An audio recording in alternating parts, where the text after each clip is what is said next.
Bom dia. Gente, vocês não imaginam como é maravilhoso ver 2.000 jovens, mais de 2.000 jovens em plena madrugada buscando a Deus, buscando o poder de Deus. É muito bom. Eu fico imaginando o planeta Terra nesse momento, e num ponto ali em Sorocaba existe luz, existe atenção especial do céu direcionada para esse local. Que bom, né? E nós sabemos que isso é profético. Jovens buscando a Deus, não apenas para se entreter, mas para buscar poder e terminar aquilo que nós temos que terminar, a pregação do Evangelho. 18 anos atrás, eu tomei uma das duas decisões mais importantes da minha vida: casar com a minha esposa. 20 anos atrás, eu tomei a primeira decisão das duas mais importantes da minha vida: amar a Jesus, me comprometer com Ele e, de certa forma, ter um relacionamento semelhante ao do casamento também com Cristo. Mas eu confesso a vocês que naquele tempo, isso em 92, faz um bom tempo já, eu tinha a idade de muitos de vocês aqui naquele tempo,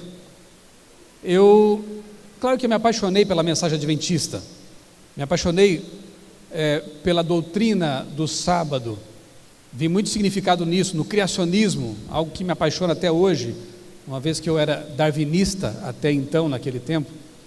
Foi muito bom saber que os mortos, eles estão dormindo na sepultura, aguardando a volta de Cristo, ali, inconscientes, sem sofrer.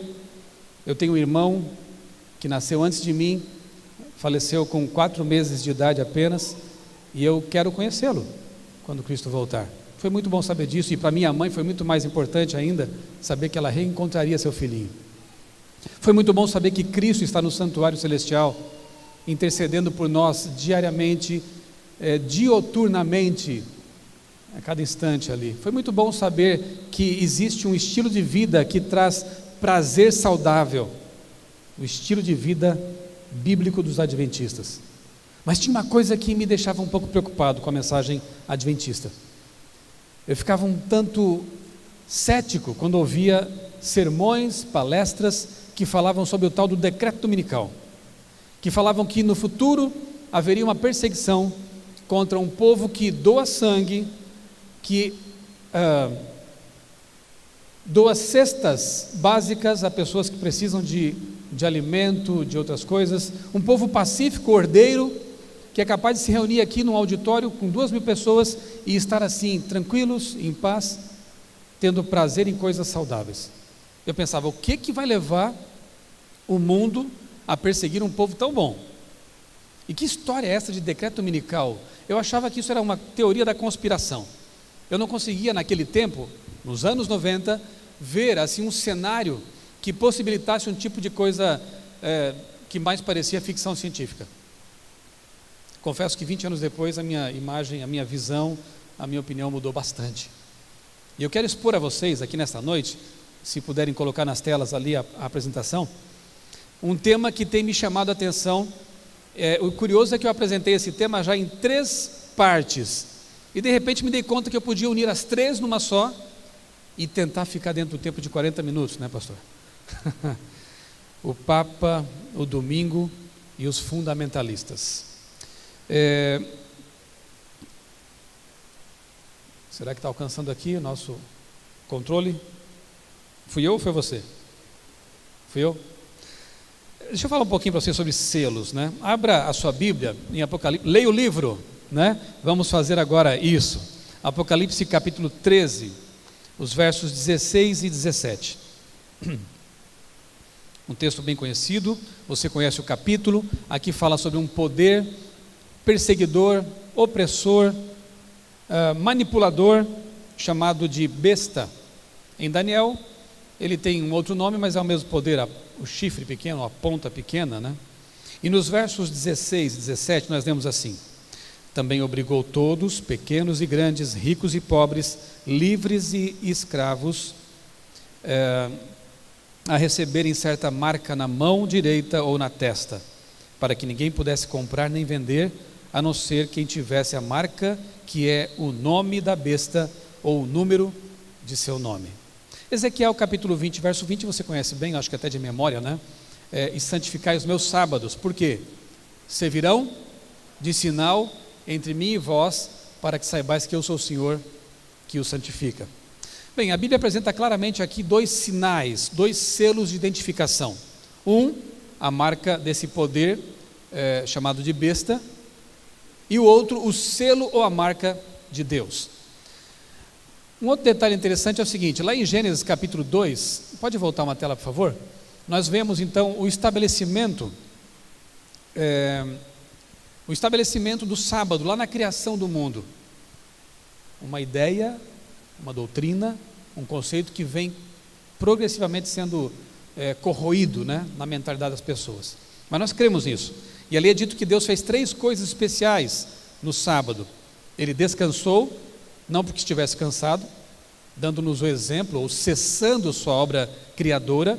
Ele abençoou, e quando Deus abençoa, ninguém jamais, em todo o universo, pode retirar a bênção.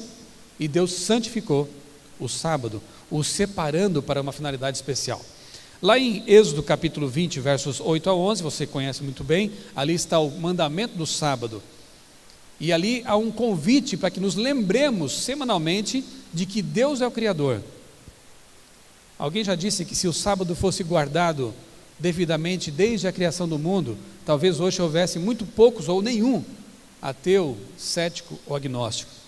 Mas lamentavelmente com o tempo esse mandamento foi esquecido, justamente o mandamento que diz, lembra.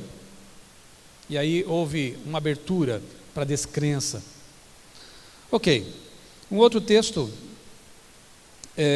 Daniel 7:25, ali há uma profecia, 500 e tantos anos antes de Cristo, anunciando que, infelizmente, no futuro, para Daniel, haveria uma mudança na lei.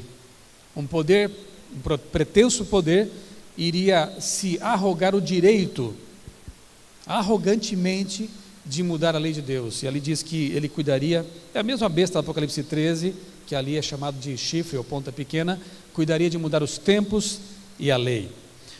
Outra ideia, resumindo tudo, o sábado, portanto, biblicamente falando, porque o sábado, se você prestou bem atenção, no mandamento, ele contém características de um selo, de um carimbo real. Ele descreve, ele anuncia o nome da autoridade, o Senhor Deus. Ele descreve sua jurisdição, fez os céus, a terra, o mar e as fontes das águas, portanto, o universo, e também seu cargo, porque se ele fez, ele é o Criador. Ali está o selo. O sábado não é mais importante que qualquer mandamento. Os 10 são importantes. Tiago 2,10 diz que todos eles são importantes, e você querer suprimir um deles é como que não ser fiel a nenhum deles, porque ninguém pode ser fiel 90%, 95%, ou você é fiel ou não é fiel. Selo de Deus. E o domingo só pode ser então o selo daquela autoridade que se opõe a Deus, porque veja só, hoje anda aí pelas redes sociais, de novo, isso volta e meia ganha espaço nas redes sociais, o tal do biochip, que será implantado sobre a pele, e ali poderá haver um controle de uma série de informações, como documentos que você não precisará mais carregar no bolso e tal, na carteira. Só que o biochip não pode ser a marca da besta, como alguns confundem, porque tudo que é anti se assemelha àquilo que ele contrapõe, embora seja diferente. Por exemplo, antídoto. O antídoto, ele é uma substância parecida ao veneno, com o veneno, mas ele, claro, quer combater o veneno. Antítese, ela se parece com a tese, mas contraria a tese. Da mesma forma, anticristo, ele é contra Cristo, mas se assemelha de alguma forma, ou quer ser semelhante ao Cristo. De maneira semelhante, o antisselo de Deus só pode ser uma coisa parecida com o selo de Deus, embora se oponha ao selo de Deus. O que pode ser então o antisselo de Deus, ou o selo da besta, levando em conta que o selo de Deus é um dia da semana? Só pode ser um outro dia da semana? E o único outro dia da semana que foi trocado para representar o poder daquela autoridade que estava trocando é o domingo. Portanto, o domingo passa a ser então, na compreensão bíblica, o selo de autoridade, da pretensa autoridade da besta, do anticristo, um dia que se opõe ao único dia no qual Deus descansou e que Deus abençoou e santificou. Ok? Isso aqui é só uma breve introdução para você que já sabe muito bem desse assunto. Agora veja só, esse texto que eu vou ler com vocês aqui na tela, ele foi escrito há mais de 100 anos, quando esse assunto nem sequer era cogitado, porque esse cenário não existia. Mas assim são as profecias, elas se antecipam no tempo, não é? Antecipam aquilo que lá no futuro vai ser fato, vai ser notícia. Ellen White escreveu assim. Presta atenção nas palavras que eu grifei em azul ali na tela, porque eu vou voltar a elas no fim dessa nossa palestra. Autoridades da igreja e do Estado vão se unir para subornar, persuadir ou forçar todas as classes a honrar o domingo. A falta de autoridade divina será suprida por legislação opressiva, leis que vão oprimir e obrigar as pessoas a guardar esse dia. A corrupção política, isso aqui não acontece hoje, né? A profecia errou, né? Corrupção política? A corrupção política está destruindo o amor à justiça, a consideração para com a verdade, e mesmo na livre América do Norte, governantes e legisladores, a fim de conseguir o favor do público, cederão ao pedido popular de uma lei que imponha a observância do domingo.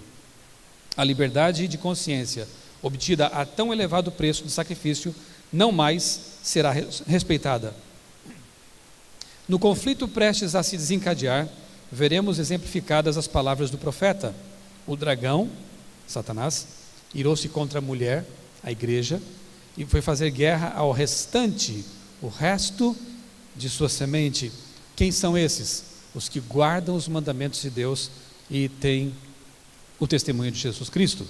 O movimento para impor a observância do domingo está rapidamente ganhando terreno. Isso aqui me parecia teoria da conspiração 20 anos atrás. Imaginem há 100 anos.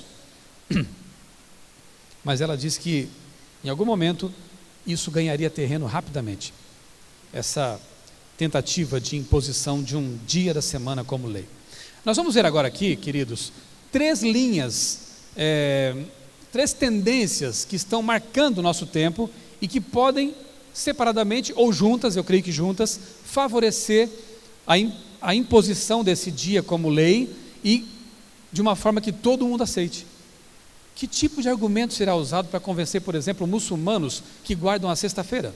Que tipo de argumento forte é esse que fará com que até judeus abracem a causa e inclusive ateus que não estão nem aí para sábado, domingo, sexta-feira, mas vão também aderir ao movimento? Vamos ver aqui que tipo de coisa? O aquecimento global é uma delas. Ali diz o seguinte, aquecimento global é a nova religião. Analistas, jornalistas, estudiosos já perceberam que esse negócio da bandeira ecológica com relação ao aquecimento global, eu não estou discutindo se ele existe ou não existe, parece-me que existe. A questão é o que está por trás e que interesses políticos há por trás dessa bandeira dita aquecimentista. Olha só, a ideia do aquecimento global virou a nova religião para as elites urbanas de países ricos. E já que é uma religião, pode passar ali, a maior religião cristã do mundo não ficaria fora dessa onda, iria surfar na onda. E nós vemos aqui então um bispo católico, Bernd Uhl, da Alemanha, dizendo o seguinte: as mudanças climáticas são um dos sinais de uma era na qual a Igreja Católica é afetada como uma organização global. A Igreja Católica precisa adotar uma posição sobre essa questão atual e urgente. E adotou. Veja só. Acho que não está alcançando aqui, né? Vamos fazer de conta que quando eu aponto lá, sou eu que estou mudando, mas são vocês, né? Ok? Papa pede que países ricos reduzam o consumo de energia. Bento XVI já vinha falando sobre essa questão com certa frequência, isso algum tempo atrás. Papa reza a última missa na Áustria e critica domingo ocidental. O que ele dizia ali? Que, embora os ocidentais digam que guardam domingo, alguns cristãos pelo menos, na verdade eles não mudam muita coisa na vida, eles continuam dirigindo seus carros, fazendo compras nos shoppings, enfim, consumindo, gastando e emitindo carbono na atmosfera. O Papa dizia: nós temos que mudar essa postura. Domingo não é só fim de semana. Pode passar, por favor? E o Papa Francisco, com toda a sua popularidade e carisma, infinitamente maiores do que o de Bento XVI, empatando e até superando, já quem sabe, o próprio Papa João Paulo II, fala agora sobre meio ambiente também. E ele está preparando uma encíclica especificamente sobre esse tema para o ano que vem. Eu estou aguardando com muita ansiedade esse texto aí. Imagino que uma das propostas será muito clara ali com respeito à ideia de preservar a terra. Estados Unidos, categorias se unem contra o aquecimento global. Que categorias? Houve uma reunião em 2007 envolvendo evangélicos e cientistas, muitos dos quais ateus. Não falei que esse movimento é uma cola forte? Alguns até chamam de ecumenismo. É mais do que o ecumenismo, porque ele consegue aglutinar ou reunir numa mesma mesa de discussões ateus, cientistas e evangélicos. Para quê? Para ver maneiras de salvar o planeta Terra. Quando há um medo generalizado, as pessoas se unem e esquecem suas diferenças. Isso é interessante de se perceber, né? Existe um movimento lá na Europa muito forte chamado European Sunday Alliance. É uma iniciativa política que visa justamente a promover o domingo como um dia de resgate da família. Vocês têm uma ideia? O maior jornal britânico, o The Guardian, ele promove esse movimento, que ele chama de Slow Sunday. E nessa matéria que eu reproduzo aí na tela, uma simples solução para o aquecimento global, eles propõem simplesmente o seguinte: jornal secular, seria mais ou menos como a Folha de São Paulo aqui para nós no Brasil, ou Estadão, dizendo assim: no passado o domingo era tido como um dia de guarda. Por que não resgatar essa ideia para que as pessoas possam ter um dia para família, para descansar, para evitar consumo e assim dar um tempo para a Terra descansar? Salvar o planeta, essa é a proposta. Você percebeu que ninguém está falando aqui de religião, de Bíblia, nada mais? Estão falando de propostas práticas, interessantes, não podemos negar isso, para salvar o planeta Terra. Em 2011, a campanha da fraternidade da Igreja Católica tinha justamente como tema meio ambiente, fraternidade e vida no planeta, a criação gêmea em dores de parto. Eu recebi lá em minha cidade natal, quando eu estava passeando lá de férias, em Criciúma, Santa Catarina, um folheto da paróquia Santa Bárbara. E ao abrir esse folheto, me chamou a atenção um trecho, eu quero ler para vocês agora aqui. Olha só. Um dos gestos concretos desta campanha da fraternidade é reconquistar o domingo como dia do Senhor, dia de descanso e encontro da família, dia de oração em comunidade, dia de bênção e santificação de toda a criação. Agora eles citam aqui um verso bíblico devidamente editado, falta alguma coisa, perceba.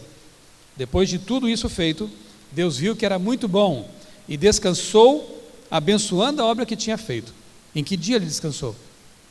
No sábado. Então veja que a proposta, na verdade, embora haja uma preocupação genuína com o meio ambiente, mas a ideia principal é resgatar o domingo como dia do Senhor. E a proposta é simpática, não podemos negar isso, o Papa Francisco também, como eu disse, vem falando de quando em quando sobre essa questão do descanso, do lazer, e nessa matéria publicada no New York Times, ele fala o seguinte: mais e mais pessoas trabalham aos domingos como consequência da competitividade imposta pela sociedade de consumo. E ele vem criticando bastante a questão do consumismo e do trabalho desenfreado. Mês passado, Papa Francisco defendeu o fim do trabalho aos domingos, dizendo que a medida seria benéfica para todos, fiéis ou não. E seria mesmo. E a coisa está pegando, gente. Quer ver? Nessa visita que ele fez à região de Molise, na Itália, ele fez um discurso forte contra o trabalho desenfreado. E ele fala que o domingo livre de trabalho, exceto para os serviços necessários, afirma que a prioridade não é o elemento econômico, mas o humano. E no mesmo discurso, ele fala em defesa da natureza. Estão percebendo aqui? Meio ambiente e trabalho. E como eu disse, a ideia está pegando, quer ver? Um supermercado lá do Rio de Janeiro, de Araruama, divulgou na cidade esse folheto aí, justificando por que não abrem mais aos domingos. E dizem assim, ó: temos certeza de que investir no capital humano e na família beneficia não só nossos parceiros, funcionários, mas também a natureza e nossos clientes. Por tudo isso, que nós da rede Avistão, é o nome do mercado, tomamos a decisão de não funcionarmos aos domingos, por entendermos que este é o dia do encontro familiar, da religião, é dia do Senhor, do lazer e merecido descanso de nossos funcionários. Corretos, não é? Agora, o dia é que nós questionamos. Agora, por questionar o dia que eles escolheram, nós poderemos ser mal interpretados, como se nós não concordássemos com benefícios à família, ao trabalhador e ao meio ambiente. Veja que coisa interessante, que cenário está se formando aqui, né? Sindicato dos empregados no comércio de Poços de Caldas: diga não ao trabalho aos domingos. Comerciário também é filho de Deus. E eu concordo, é mesmo. Mas o problema é que eles não querem mais trabalho aos domingos. Nos outros dias, sim, dias comuns de trabalho. Outra, CUT, trabalho aos domingos e direitos humanos. Você lê esse artigo aqui do camarada que escreveu para o site da CUT, e você vê ali realmente uma defesa muito interessante, lógica, da questão dos direitos trabalhistas. Mas ele propõe também que o domingo seja respeitado por lei. Nesse programa aqui, isso aqui me chamou a atenção, não sei quantos já viram aí na internet, eu publiquei lá no meu canal do YouTube também, mas num programa que tem como tema principal o futebol, estavam ali alguns debatedores, e de repente o assunto muda para a questão do descanso dominical. E eu vou soltar para vocês esse vídeo, eu quero que vocês prestem bem atenção, especialmente nas palavras da Maitê Proença, na proposta que ela faz com respeito ao domingo. Olha só que interessante. Hoje é domingo, a gente está animado, Fraco né? não, Coisa boa no domingão, né? Domingão. Cláudio tirou assento. Hoje é sem sinapses. Sem sinapses. Eu não sei vocês, eu sou cristão e até o Senhor descansou no sétimo dia. Eu não vejo E hoje tu viu que o Papa voltou a defender de forma muito enfática o que não se deve trabalhar aos domingos, porque Então, se você trabalhar aos domingos, você não contribui para a paz no lar, aquela almoção do domingo, etc. E também é ruim para as amizades, exatamente. para consolidar as coisas. Esse negócio aqui é trabalho? Não. Pra mim é Isso aqui que vocês importante. Pra fazem mim aqui? Porque tu faz outro trabalho além desse? Hein? Tu faz outra coisa Mas é além desse. verdade, a Faço, Igreja trabalhos Católica manuais. impõe tantas coisas ao governo e o governo cede. Por que a gente é obrigado a trabalhar no domingo? Por quê? Eu acho que a Esse tem Igreja que ser o Católica tema devia de hoje. fazer Vocês assinam uma pressão. vocês assinam um Você contrato sem proibido. lei, Você gente. Eu me precisa lembro- mesmo, pelo bem Você da assina família, contrato sem lei. pelo bem dos filhos que estão carentes de paz. Não é legal a tese pelo do bem- Papa? Eu Não adianta gosto. apitar. Claro Não adianta que sim. apitar. Você ouviu bem o que ela falou? Eu acho que a Igreja Católica devia fazer uma pressão para que o domingo fosse preservado por lei. E ninguém questionou. Os caras bem debochados ali, conversando sobre um monte de assuntos, mas de repente vem essa proposta e aceitam numa boa. Eu disse a vocês que a ideia está pegando. Está convencendo as pessoas tranquilamente. Tem mais.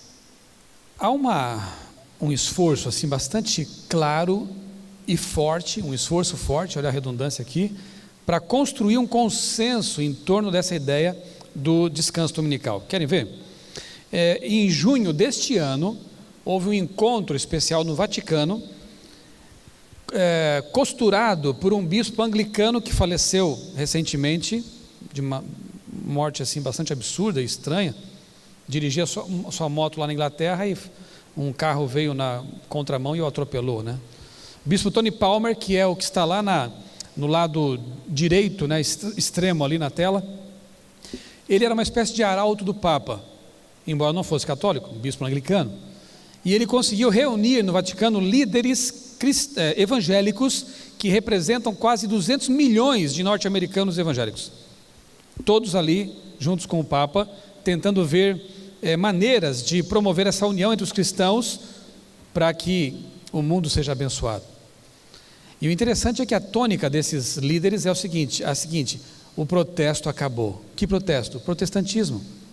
Eles reduziram a questão do protestantismo à salvação pela fé ou pelas obras. Como a Igreja Católica meio que reviu essa sua posição, eles dizem, então o protesto acabou. E ignoram outras questões que envolveram o protestantismo, né? Isso é muito interessante de se perceber. E o que a gente aguarda também com certa expectativa para o ano que vem, 2015, é esse encontro aí, um encontro interreligioso que vai debater as mudanças climáticas. Note, para o ano que vem o Papa Francisco promete uma nova encíclica que tem que ver com o meio ambiente. Ele tem falado sobre isso e dito que o domingo é uma boa proposta para preservar a terra. E agora teremos um encontro interreligioso de várias religiões para discutir o mesmo tema, a questão do aquecimento global. Aguardemos para ver o que vai acontecer nessa reunião aí. Mas interessante é o que está lá no Grande Conflito, página 588, em que Ellen White disse também há 100 anos o seguinte, quando isso aqui era um absurdo, né, naquela época.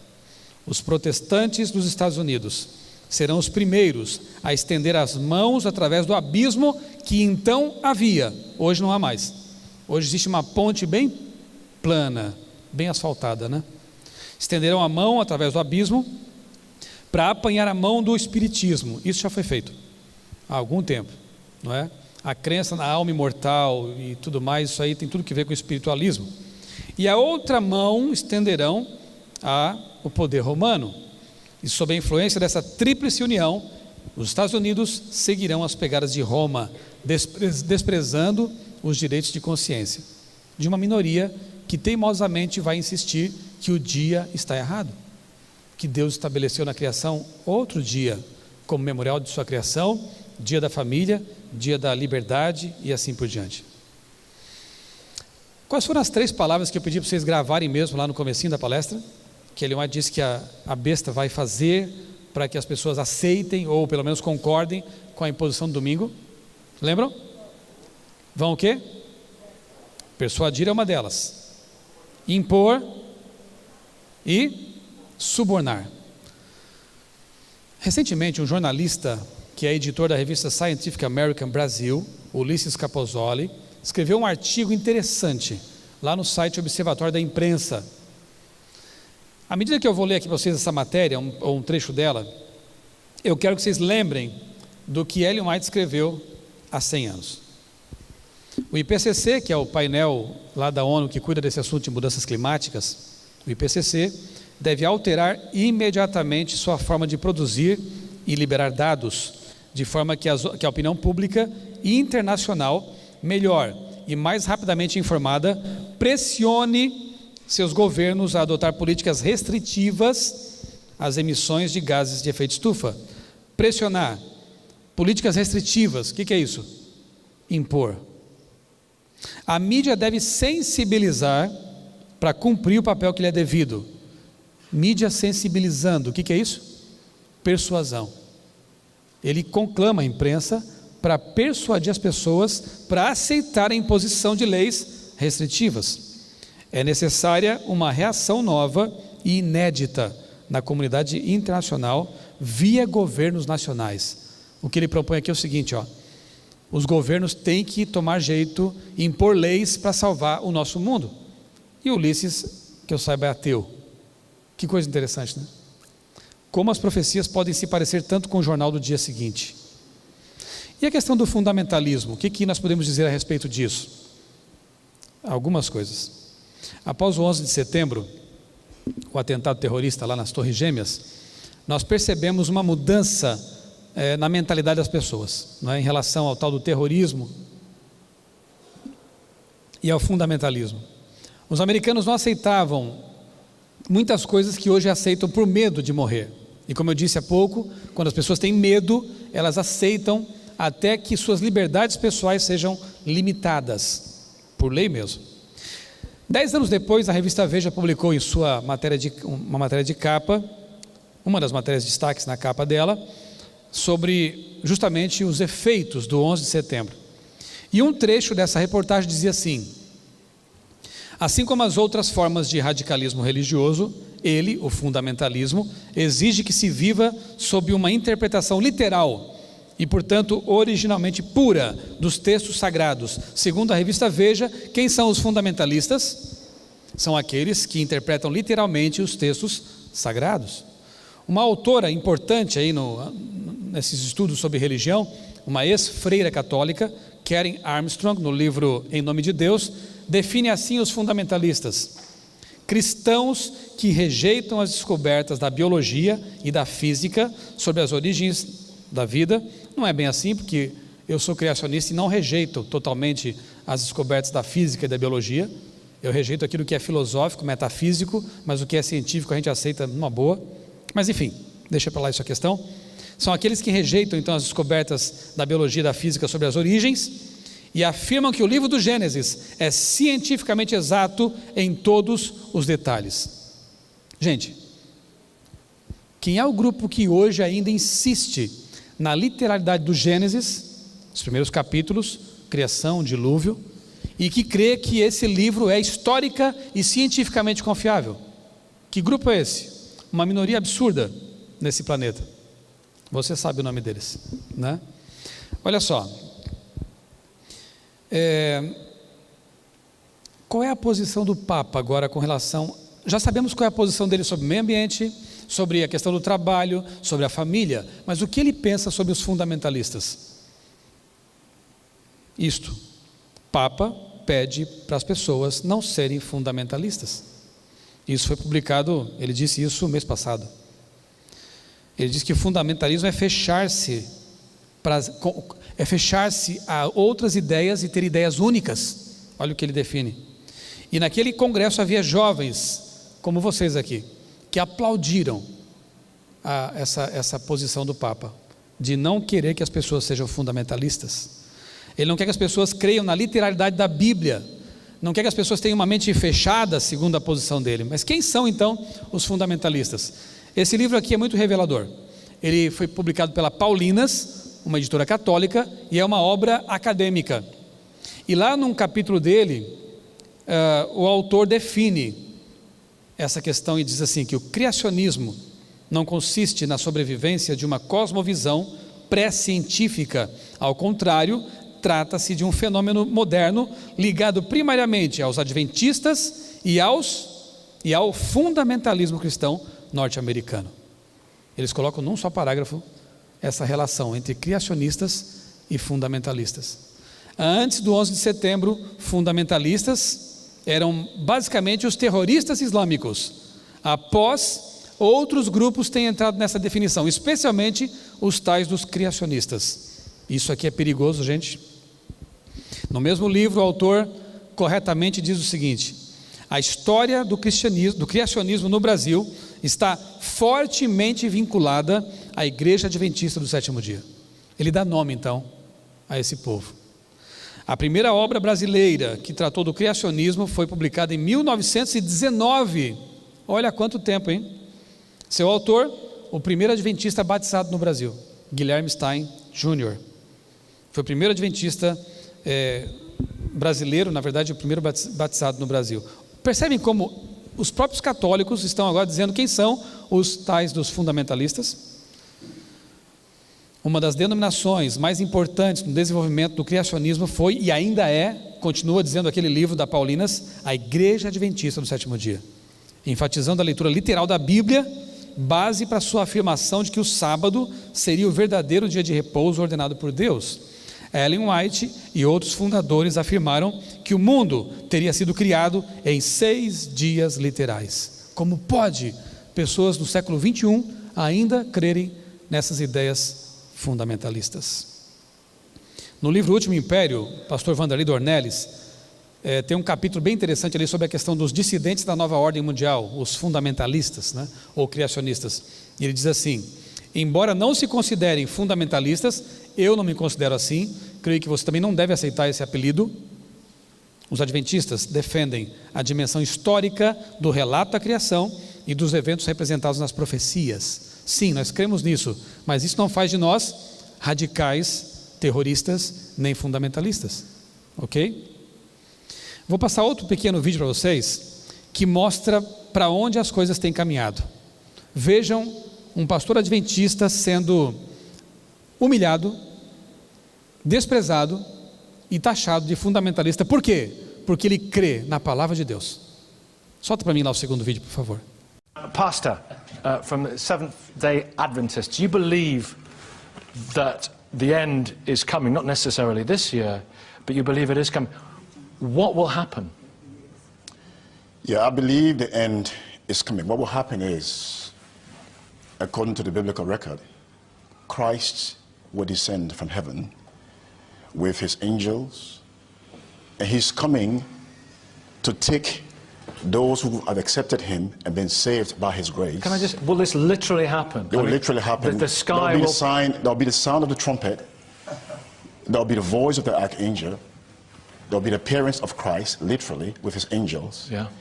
He's coming to take those who have accepted him and believe in him and rescue them from this earth. He's going to bring in justice and righteousness. Will the sky part? The sky is going to open. According to the biblical record, the sky is going to open. He's going to descend with his angels, and he's coming to take those who have been saved by his grace. Pretty mean-spirited Christ. Well, no, hang on. No, listen.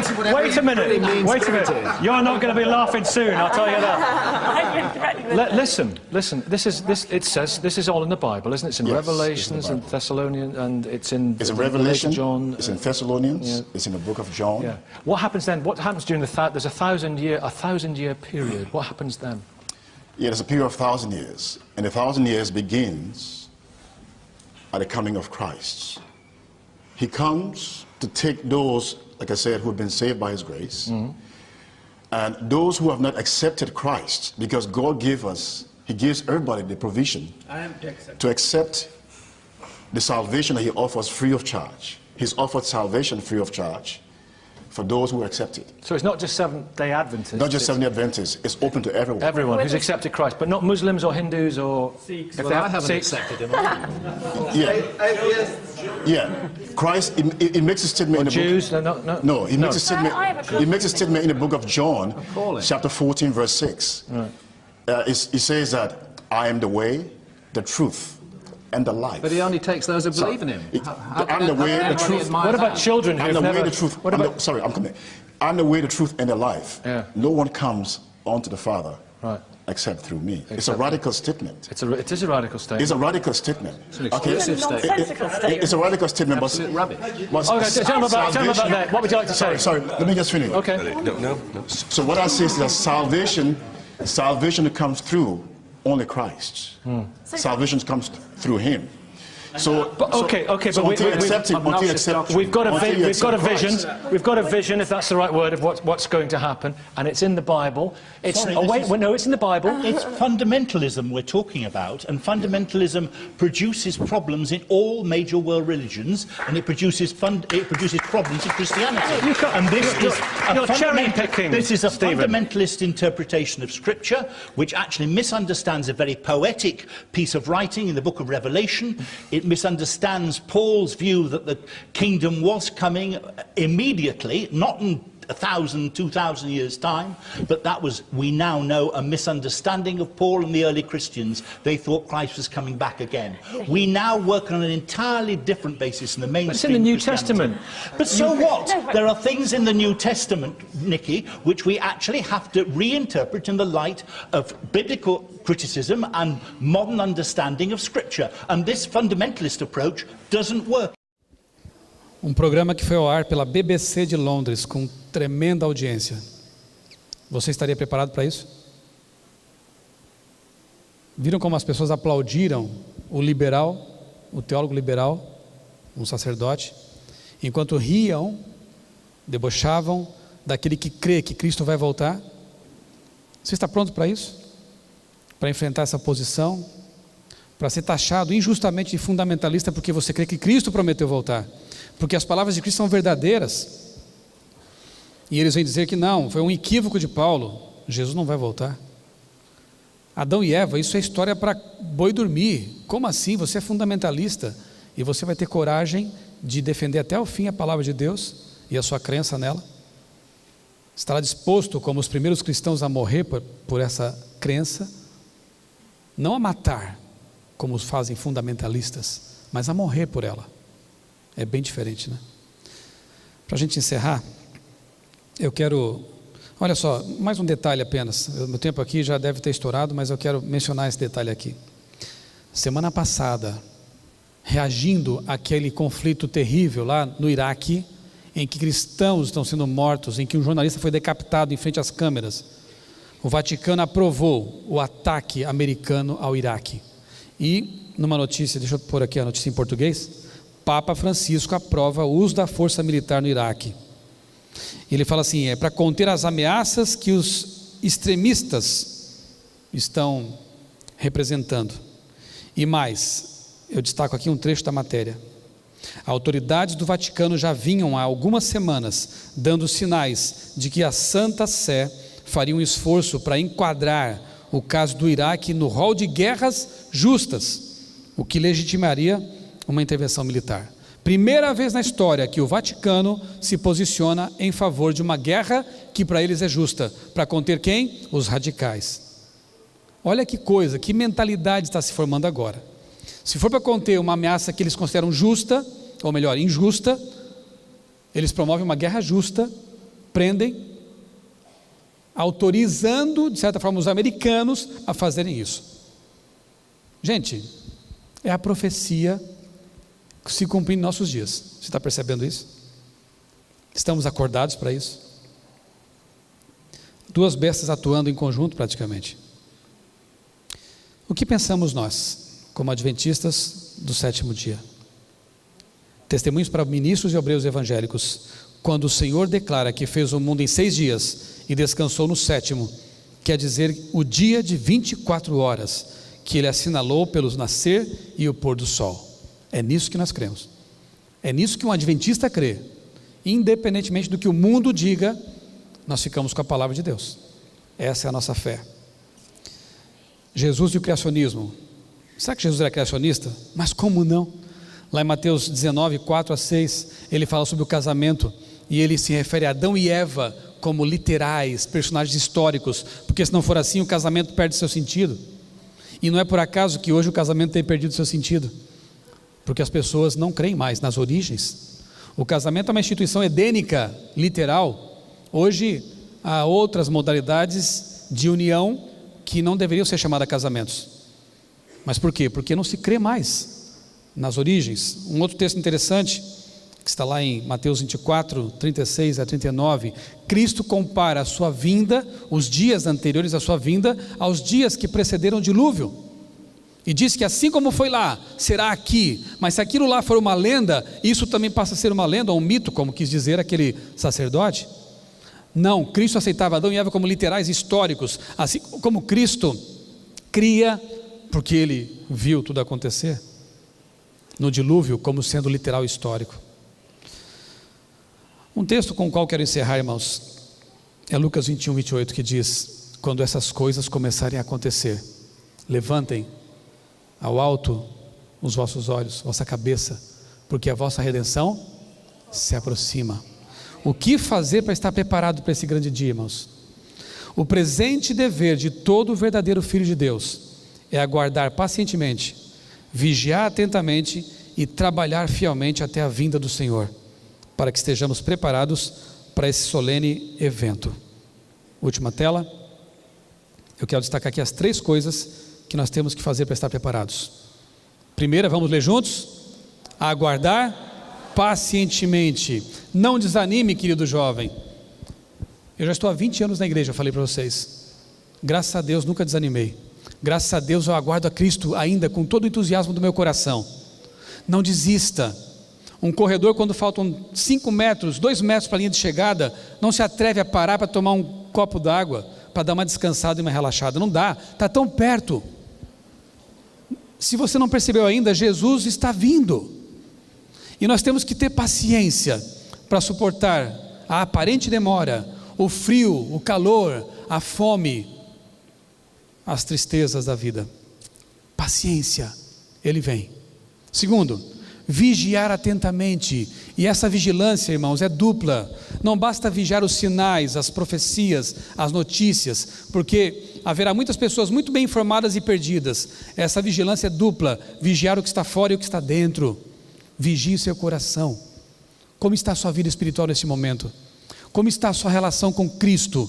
Se Ele viesse hoje, você subiria com Ele? Você estaria preparado para encontrar Jesus pessoalmente? Vigiar atentamente. E terceiro, trabalhar fielmente. Quem trabalha para Jesus percebe o tempo passar de forma diferente.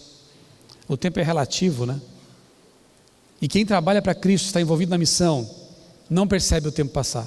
Quando Cristo vier, vai ser mais ou menos essa reação: Senhor, tu vieste, já vieste, que bom, eu estava te aguardando. Mas para aquele que não faz nada por Jesus, o tempo não passa. Mas que demora, nunca chega, nunca acontecem as coisas. Deus, você sabe disso, Deus podia terminar essa obra rapidamente, instantaneamente, mas nos dá o privilégio de nos envolvermos nessa missão, também para que o tempo passe mais rápido para nós. Faça algo por Jesus, use o teu dom, use a tua energia de jovem para pregar o Evangelho, e assim, quando você menos perceber, aquela nuvem do tamanho da mão de um homem, que é a nuvem de anjos que rodeia o Salvador, crescerá no céu, e haverá ali no trono o Salvador, Cristo Jesus. Que estejamos preparados para ser a geração que vai defender, como aquele pastor fez na BBC, com coragem e convicção que nós cremos, para que logo, muito em breve, possamos ver nosso Senhor Jesus Cristo, nosso amigo, voltando. Amém. Amém.